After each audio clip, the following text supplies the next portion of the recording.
All right. So welcome again to day 2 of Back to School with SimplyPips, where we try to build a foundation for proper understanding of the new wave of trading, AQZ.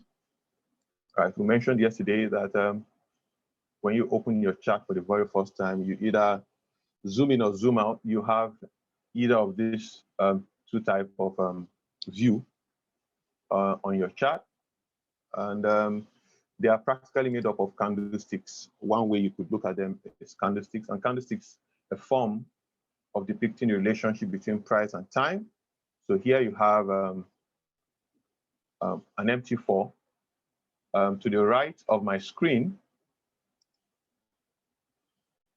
you have price, right? And underneath, we basically have time. So this is actually a graph of price versus time. If I turn this to a line chart, sorry,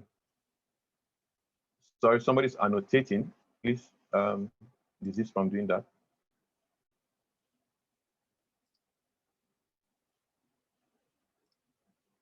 Right, so this blue line, zigzag line, actually denotes price versus time. If you have ever gone through basic math in secondary school, you would have been taught something that has to do with maybe quadratic or something like that, where you have a graph of x, y up there and x, and you're plotting your graphs.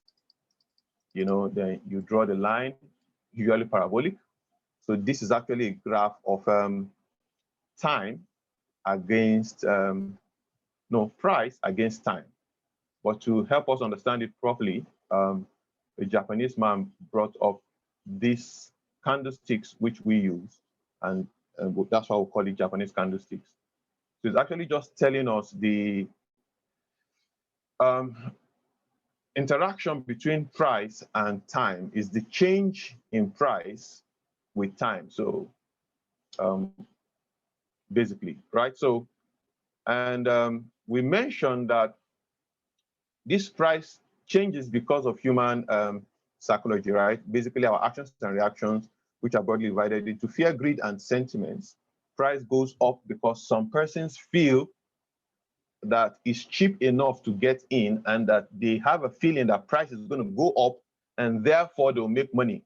Whether we call them market makers, they are seeking liquidity or whatever, somebody had a sentiment that price is going to go up. And even after price had gone up a little, somebody heard that price was going up and decided out of fear of not missing out, which we call FOMO, jumped in at a higher price, anticipating that price will continue to go up.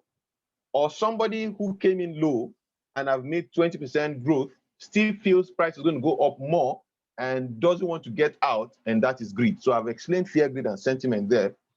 That is why price either go up or down. There's a news that Elon Musk or Tesla sold 10% of their crypto assets, and some persons want to sell off their Bitcoin. That is fear, right? Fear, So that's basically what moves price. You and I, as retail traders, we buy because we have a sentiment either given to us by an indicator or whatever, that price is going to go up.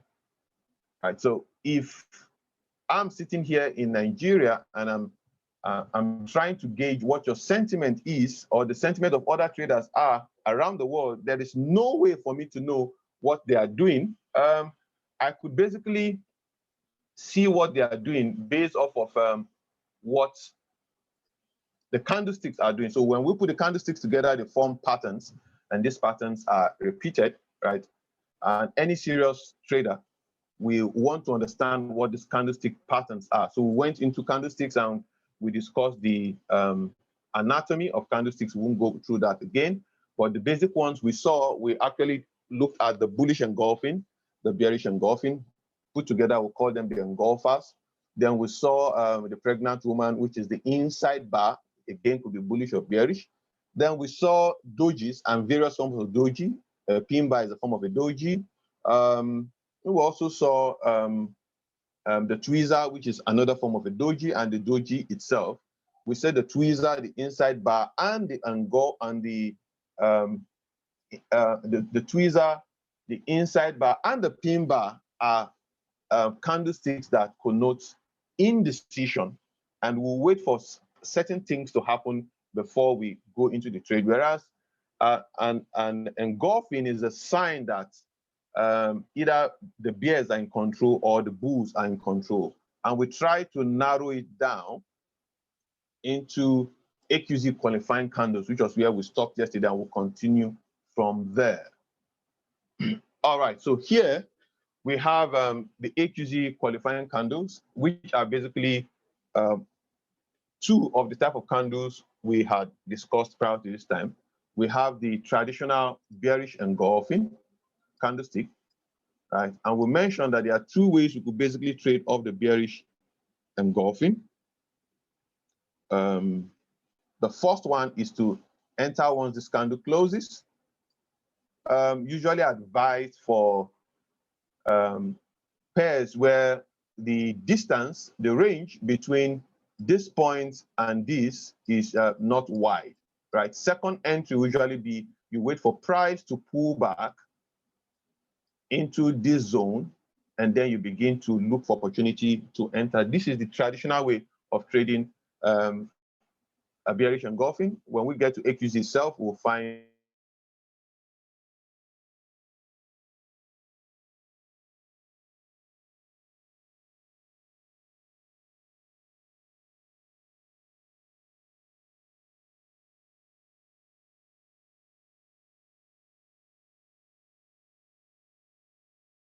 candlestick formations. We will divide these candlesticks into bearish candlestick formations and bullish candlestick formations. So let's start again from bearish candlestick formation. So a traditional bearish engulfing is on its own a bearish candlestick formation. A bullish engulfing that has been violated. Remember, for a bullish engulfing, we would have been looking to buy either from 1 or 2. But if price comes back and closes beneath the body of our bullish engulfing, we say that the bullish engulfing has been violated. Now, remember, yesterday we tried to say there is a tussle between buyers and sellers within our candlestick body, right? The range of the candlesticks, right? So if we are hoping to buy because we find a bullish engulfing, is because we have the notion or the sentiment that buyers are in control. Now, if sellers come to, violate the buyers, it means the buyers here have been eliminated. The sell pressure was so high that it annihilated the buyers here. We would change our buyers to sell. We would change our buyers to sell. So, a violated bullish engulfing is a bearish candlestick formation. A violated bullish engulfing is a bearish candlestick formation. Here we have a bearish pin bar. Again, we mentioned that we'll box it up from top to bottom.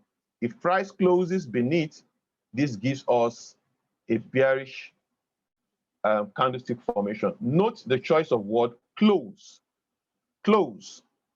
Price could wick and jump back up. We would not see that as a sign of bearishness. We'll wait for a close to confirm that we are bearish. Keyword there is close. So 3 candlestick patterns here: bearish engulfing, a violated bullish engulfing, and an inside bar with a bearish breakout. The next candlestick formation, of course, the flip side will be the bullish candlestick formation. Now, in a bullish candlestick formation, of course, the traditional bullish engulfing will be 1, then a violated bearish engulfing. Notice for violation here, we are placing a line flushed on the body of the bearish and the bullish candle. When price closes above, we say that this bullish engulfing has been violated. The bearish engulfing, I beg your pardon, has been violated, means the sellers here has been destroyed and price is pushing back up. Again, that should simply tell you that there are buyers at the bottom of this wick. If you remember what we explained yesterday, if you are watching this video and if not watch the day 1, you need to go watch the day 1. So sellers sold up to this point. There were some buy orders here And once those buy orders were triggered, it was so heavy that it consumed all bearishness here, and now the bears are now trapped. You would be going in the direction of the bulls. So this is a bullish candlestick formation that is a violated bearish engulfing. Then when we have a bullish inside bar with a close above our zone, that is a sign of a buy. So the bullish inside buy itself is not an indication to buy, it's an indication that buyers are in the market, but you still need to wait to be sure that the buyers have actually taken control to resume your buy or to begin your buy, as the case may be, because there are times that even though there are buyers in the market, price could just close lower, and if our bias is for a buy, we would not buy at that point. We'll stop here on this and go to the chart to practically see how we can use this. We're building a foundation to take us up to how we'll trade this, which will come up maybe on Thursday and Friday, right? So let's just take it slowly. In case you know all this already, sorry for taking your time. All right, so here I have with me a chart of GBP NZD on the 4-hour time frame. We have a chart of GBP NZD on the 4-hour time frame. I would be starting from around 22nd of July 2020, just so we could get good example here. I would be using 2 horizontal lines to mark out our points. So let's follow. We would start from the lowest point here. So again, if you've been following, the candlestick pattern we have here is a bullish candlestick pattern, a bullish engulfing candlestick pattern. And we said we have 2 ways you basically trade it, either from the top, but we traditionally want to use price coming back to cover the tip of this, which we'll call the bridge. So here we have a bullish candlestick pattern. One of our line will be at the bottom of that wick, and the second will be at the top there, right? So we'll traditionally want to go for a buy when price returns to this zone. You see, so price returns to that zone, and then we entered our buy straight up. Again, this happens to be a winning trade if you look at this alone. Now, this formation itself here happens to be a bullish candlestick formation on its own again, right? That happens to be a bullish candlestick formation on its own. What is our rule? We would anticipate to enter for a buy either from the top or from that spot, right? So it's either you're going for a buy from this point or from the top, right?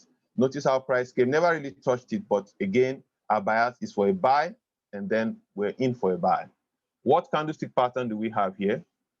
We have an inside bar candlestick pattern. After buying for a while, we have an inside bar candlestick formation, right? So let's say you just come into the chart for the very first time. The first thing you can see is an inside bar candle formation. What should you do when you find an inside bar candle formation? You basically have your line up there and another one beneath, right? So that is your range. You're waiting for this is a bearish inside bar, right? But notice that price closed above. Once price closes above, we are basically bullish. So we would be entering for a buy when price comes back to the top blue line. And you can see that right away. Price came back and then we bought, right? Off of this inside bar. Again, let's watch something. Leave out the inside bar. This candle that caused a breakout from the inside bar invariably gave us a bullish candlestick pattern. Again, how do we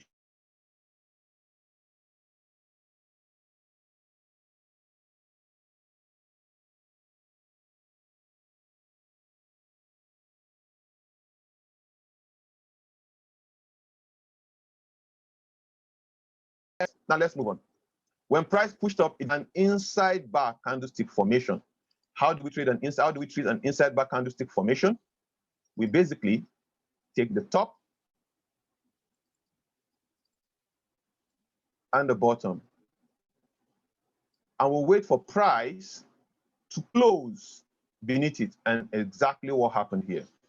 And when price is beneath, we'll be waiting for price to go back up for it to drop.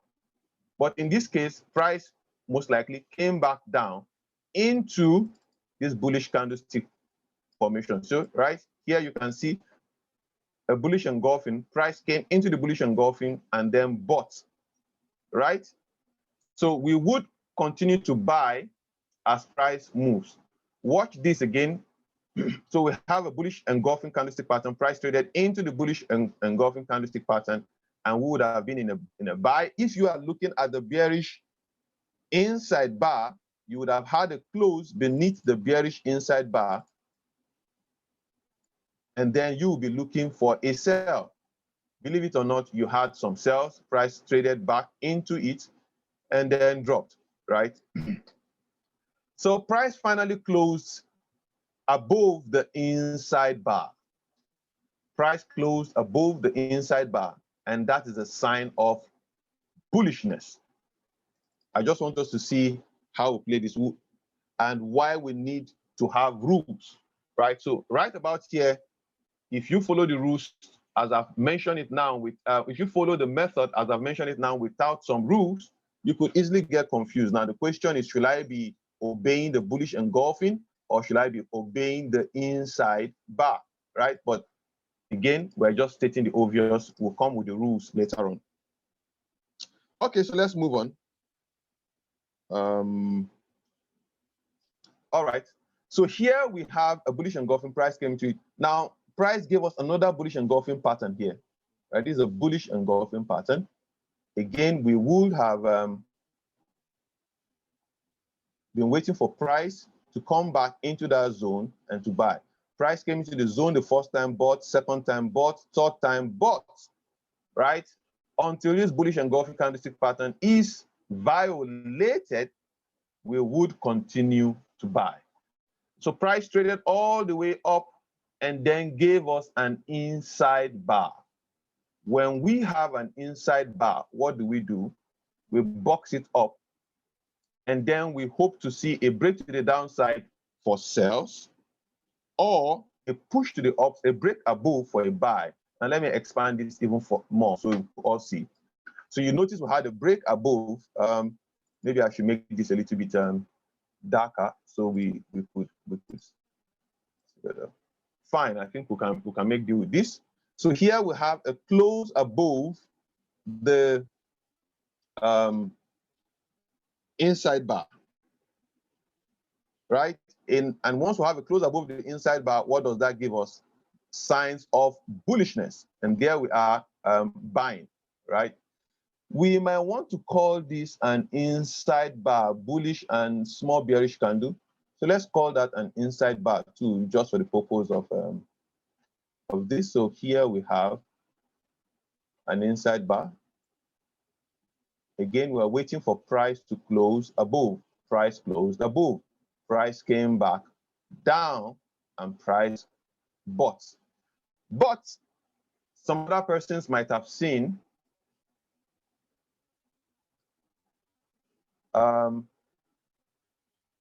this other inside bar at the top, right? And this was a breakout from that inside bar. This was a push up. This was a test of this inside bar, a push up, some form of sell, and price broke out. Again, I'm just stating the obvious. We'll go to the rules, how to determine which of the inside bars should take preeminence. But for now, we're just stating the obvious. Right, so here we have an inside bar like I earlier mentioned. Again, we could box that out and then wait for a close above to resume our buy. This was the close above, this was the retest, and that was the buy. Keeping it simple. Here again, we have another inside bar. And what do? when we have another inside bar, we basically we basically box it up. Notice that my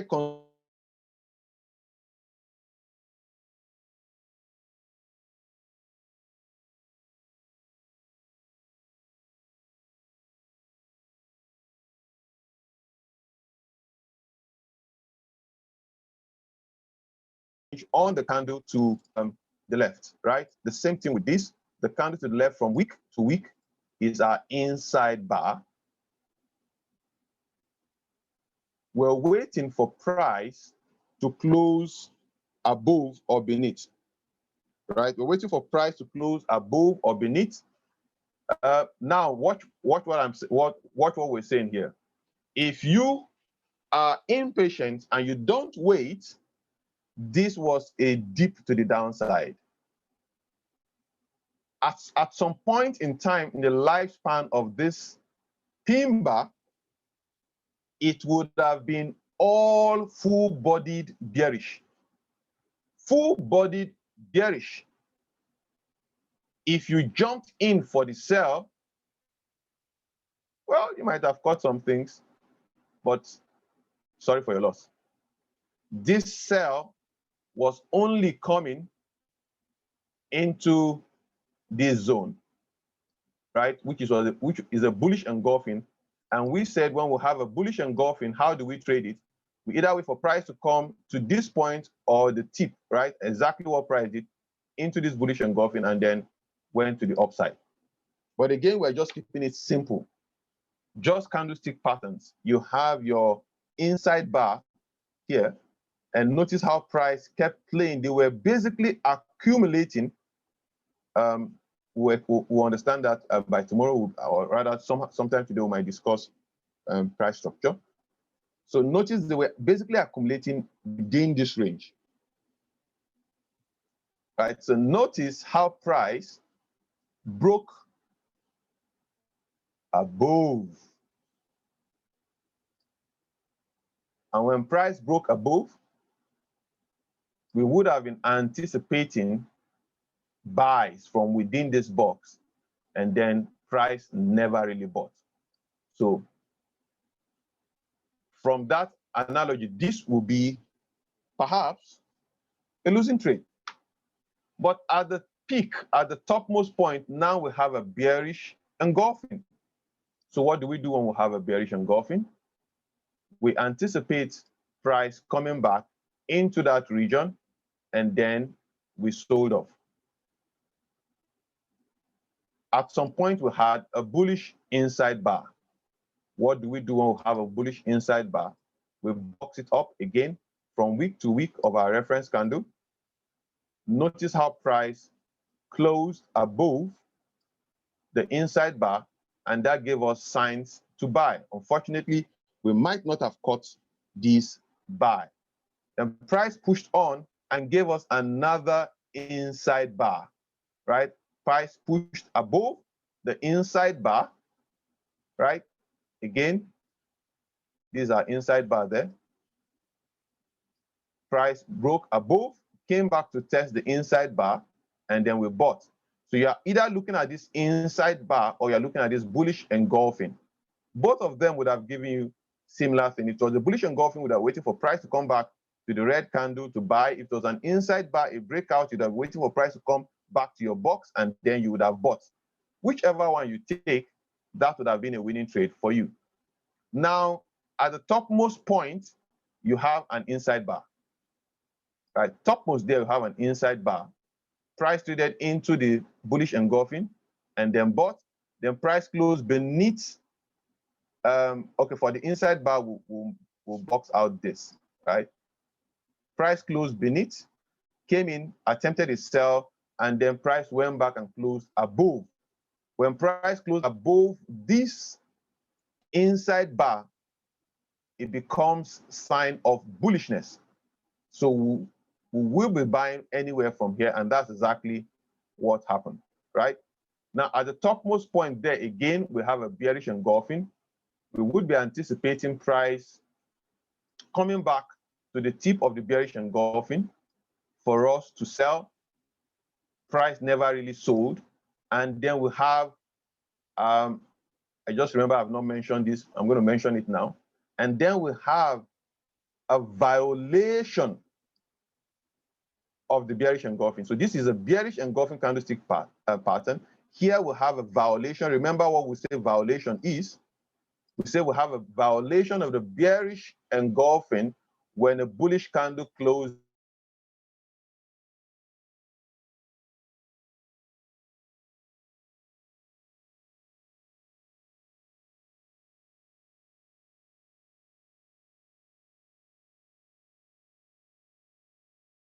line flushed. Then this becomes a violated bearish engulfing, which is a bullish candlestick formation. So again, we'll come back here. We have the bearish engulfing candlestick pattern. We have the violation, and then we have the buy. Right? Again, remember, we're just stating the obvious. No rules yet. We have fixed rules to trade this. Just stating the obvious for now. All right, so upon the buy at the topmost point, push. We find something that looks like a tweezer, but let's leave the tweezer out and just consider the inside bar. Now, if you use an automated system, it might call this a bearish engulfing, right? I would not see this as a bearish engulfing. I prefer my bearish engulfing to be domineering, something like this. This, for me, we pass for a tweezer, which was why we discussed that candlestick pattern. And we said a tweezer is a sign of indecision. We said a tweezer is a sign of indecision. So when you find a tweezer, it's like price bought and then sold back, straight back to exactly the same point or similar point from where it bought off from. That's a sign of indecision. So what should we do then? We should box it out and wait for price to close either beneath or above to form our bias, right? So here we have price either closing beneath or above to form our bias. Price closed beneath, we would have been anticipating to sell, but then price went back up and closed above, and we would have been anticipating to buy, and then price came back again and closed beneath, and we would have been anticipating to sell. Here we have some sells, and price went back and closed above, right? So if we use our candlestick pattern, we would have got confused here because price was basically ranging, right? So at the topmost part, I'll soon round up this now, so we'll move on to the next point. At the topmost part, we now have what we call an inside bar, right? Notice that I keep going for the one with the highest range, right? We have an inside bar. This is the widest range. Price closed beneath. We would be anticipating sales from there. And then, of course, price continue to sell. So if you have that, if you understand candlestick pattern the way we've explained yesterday and today, you could basically look at the chart and then decide to take your trades off of your knowledge of the candlestick patterns. And there are many ways you can set rules to it. We have some specific ones for AQZ. I'll just state one on the side. We don't use this for AQZ, just on the side, so you can understand how with candlestick patterns and some simple rules, you could basically trade the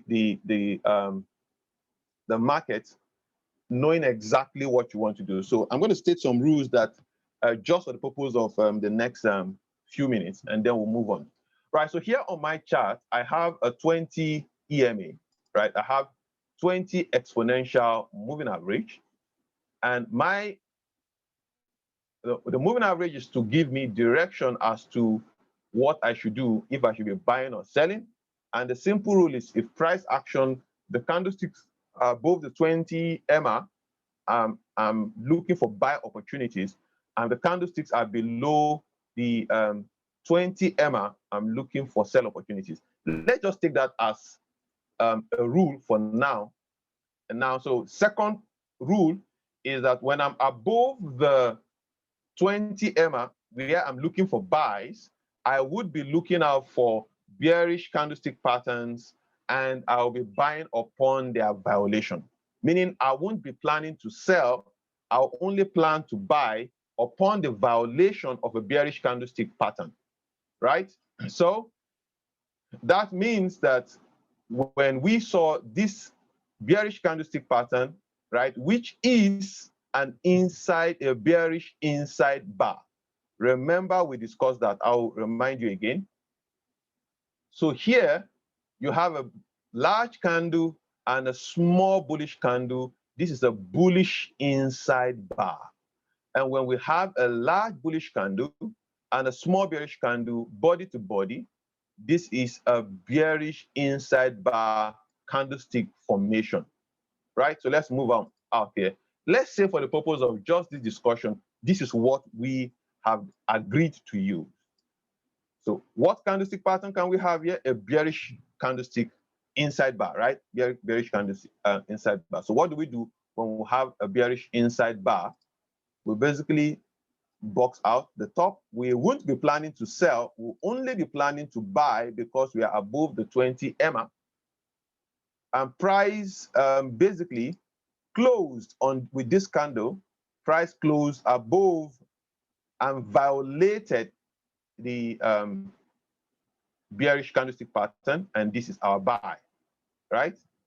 Then we have another bearish candlestick pattern up there, which is again another inside bar. We would be buying upon a violation of that candlestick pattern, and then we go, right? Again, we'll have another one here.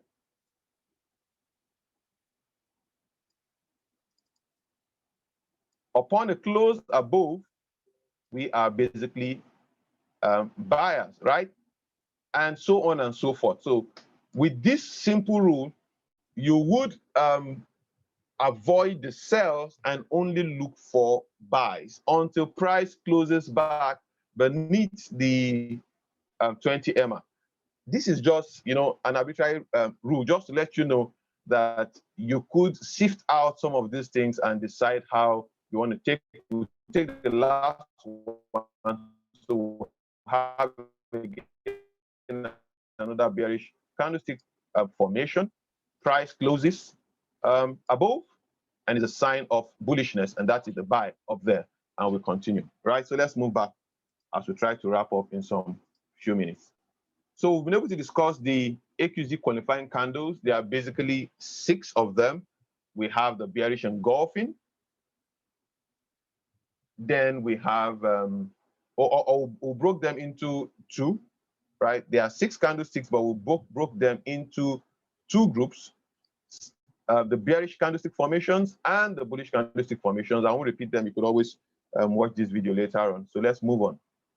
All right. So now, that being said, we will be discussing price structure, even if we can't finish, and then we'll continue tomorrow. So price on its own does basically 2 things. Everybody that has been trading for a while knows that it is either trending or ranging.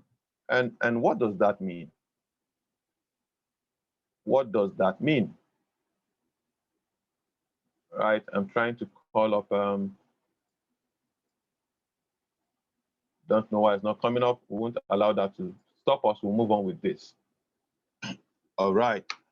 So if I squeeze this in completely, what you would find is price basically, let's have red here. Price basically doing something like this. If you can see clearly, it seems to be dropping lower and lower, temporarily pushes back up, then drops even much lower. We wouldn't go through the nomenclature, but usually we'll call this a high and call this a low.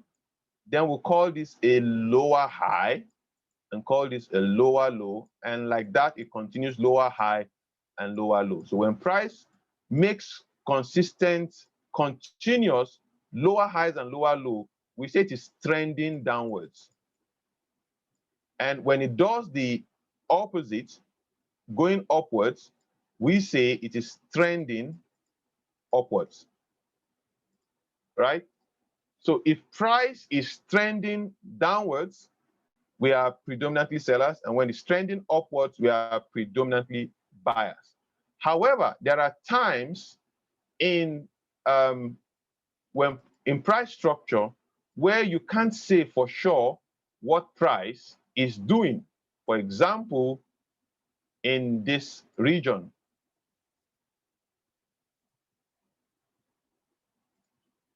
you can't really say what price is doing because it isn't really making higher highs and higher lows per se, right? It dropped all the way down, then came back up, dropped down, came back, like dancing within this box. When price is not making consecutive higher highs and higher lows, and it seems to be dancing around, we say it is ranging. We say price is ranging, basically. And when price is ranging, we could still use our candlestick patterns to trade them, even if it is ranging or trending, because there is a trend inside the trend, and there's a trend inside the range. There's a trend inside the trend, and there's a trend inside the range. So I'll explain that as we, perhaps that might be what we'll end today's class with. So I've opened this a little bit more so we could see price action even clearer. Right, so here in the range, some people call this supply and demand, right? So we're going to do something right now, and we'll use that to determine some trade. So we have a box right here. At the topmost part here, we have a bullish candle. Let me expand this a little bit more. We have a bullish candle up here. And that bullish candle was, violated. Once this bullish candle is violated, we could basically box out that bullish candle that was violated, box it out completely. We could box it out completely. The bullish candle that was violated. And whenever price comes inside that box, we begin to look for reasons to buy or to sell, right? Then we have another box at the lower part here, the bearish candle, right? The bearish candle or the bullish engulfing candle, as the case may be, which is the bullish sign, and this is the bearish sign, right? Again, we could box out that one. Whenever price comes back into this zone, we will look for signs of sell. Price came back into that zone, we look for signs to sell. Price came back into that zone, we look for price to sell. Price came back into that zone, right? We're looking for reasons to sell, and so on and so forth until the zone is broken, violated. Here we have signs of bullishness. When price comes back into this zone, we'll look for signs of buy. And when I say signs of buy, I'm talking about the candlestick pattern we have discussed ab initio. So here we have the candlestick pattern, which is bullish. So when we have a bullish engulfing, we are waiting for a retest of that bullish engulfer to buy. Here we have an inside bar. You're looking for a break beneath the inside bar to sell. Here you have an inside bar. You're looking for a break beneath the inside bar to sell. Right? Here we have an inside bar. You are waiting for a break of the inside bar to sell. In fact, at the first touch here, you would have had an inside bar, but price never came back to break below. It broke above and give you another inside bar, and you will be looking for reasons to sell. Here we have an inside bar, but rather than price, let me expand it even more so you could see. So here we have an inside bar. Price never broke beneath it.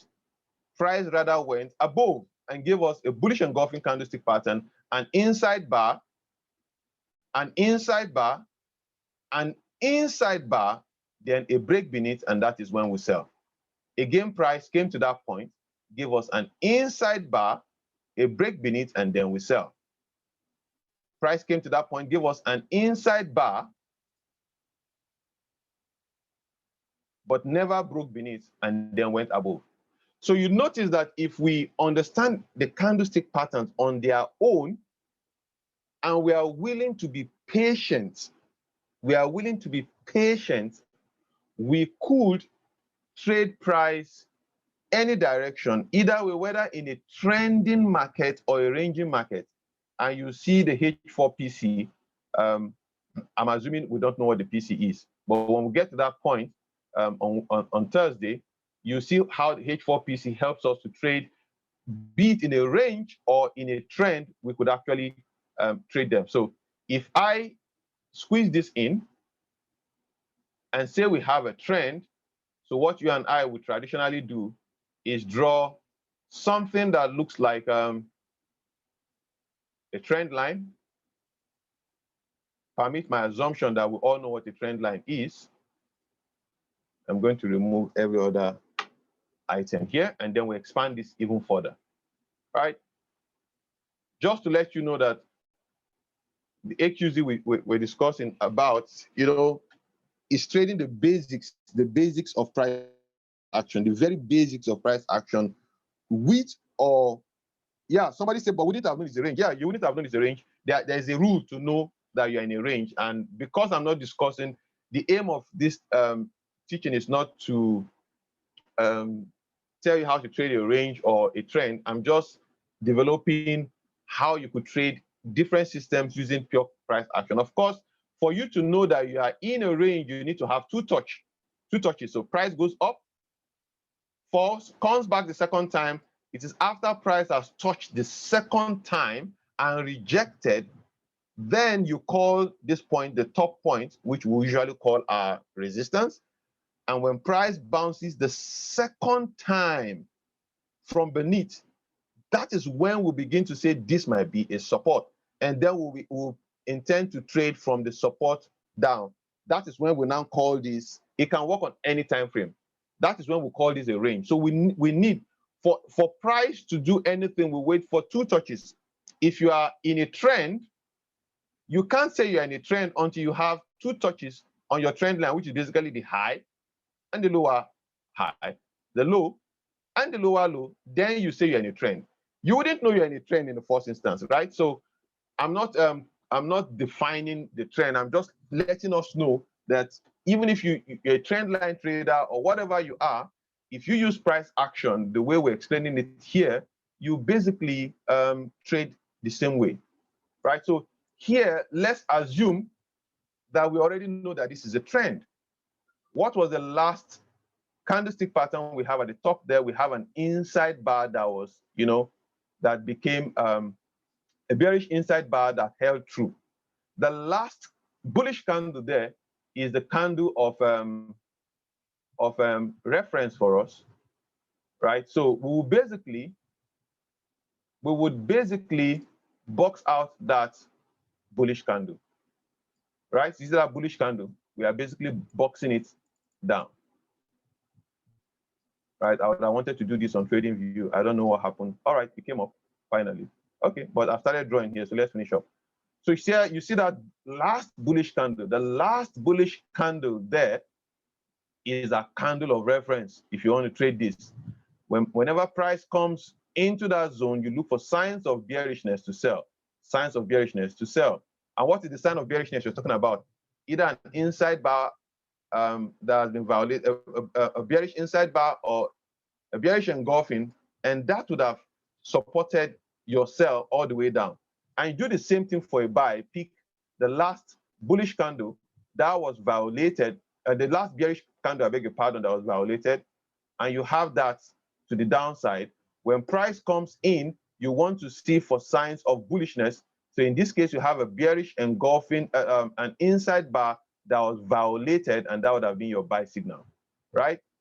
Again, this is not what we're teaching. We're just trying to explain that whatever the strategy you want to use, these candlestick patterns can actually work anywhere, right? So let's move on. So price does lower lows, lower highs, and the likes. So I've been able to explain that. All right, so of course, I just explained supply and demand principles of large candles. We'll be discussing the principle of large candles tomorrow as we begin to narrow down specifically to the AQZ, right? So if you use this pattern, you could follow the trend in its basic form. You are not predicting that you know where price will make a U-turn from.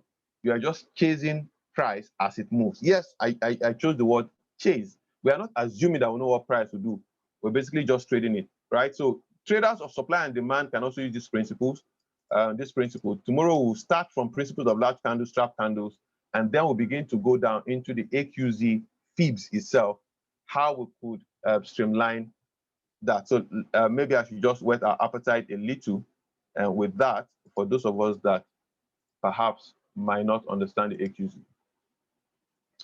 Right, so whatever strategy you trade, if you, I just don't know what's happening to my Chrome. It seems to be crashing on me. All right, whatever strategy you trade, if you understand the basics of these candlesticks, the way we've explained it today, you could basically fit it into any strategy, and you know exactly when to get in if you're not trying to pick the tops and the bottom, right? Without necessarily following your indicator. So let's say you love the stochastics or you love the percentage R, and it's telling you you need to buy now, but price action is telling you otherwise. Price action is what reads the interaction between price and time, not your indicators, right? Price itself, the candlesticks are the things that read the interaction between price and time, not your indicators. All right, so let's go back to H4 and see something here. All right, so here at the topmost point here, what candlestick pattern can we find? We find an inside bar, right? I'm just whetting our appetite. We'll get into this tomorrow. So we have, and usually when we have an inside bar, what do?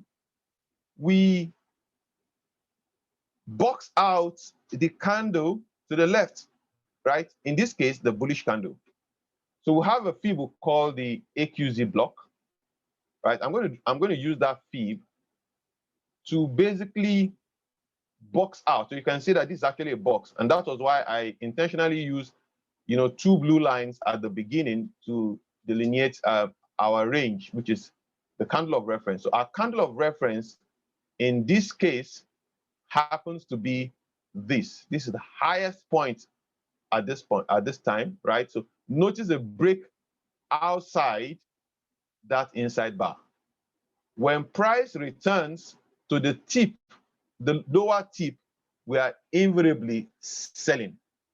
We are basically selling when price comes to that lower tip. And here you find price coming to the lower tip, and then there you see our sell, right? If price returns to that region, we would be looking for another opportunity to sell, right? So again, here at the lowest point on our chart, what do we have again? We have another inside bar. This is the lowest point. The bearish candle and the bullish candle happens to be another inside bar. So let's say we fib the candle to the right, to the left again. Here we have our breakout. We have a return back for a buy. We have a return back for a buy. We have a return back for a buy, right? So you see that. Same concept. But beyond just knowing that, okay, I'm going to fib, why are we doing what we're doing? Which is why we actually spent 2 days breaking this down. So you could actually look at price and decide what you want to do, right? So we will, when we come back tomorrow, we'll be looking basically at these fibs and how to use them, and then we'll begin to narrow down to how to take the trades even off the lower time frame. I will stop recording right now